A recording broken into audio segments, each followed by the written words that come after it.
nagtataka ako kung bakit napakaingay nung makina ko. Tsaka parang may dragging na ewan ng mga biyahe ako.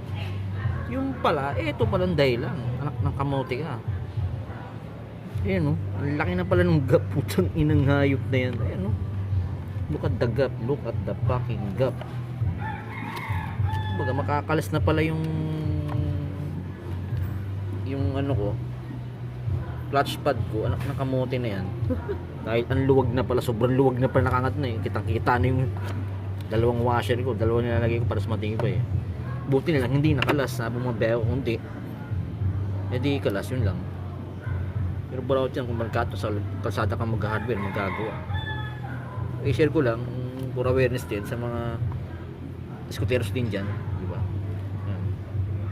Yan, laki oh. Ang laki talaga oh. Ang laki ng gap. Okay.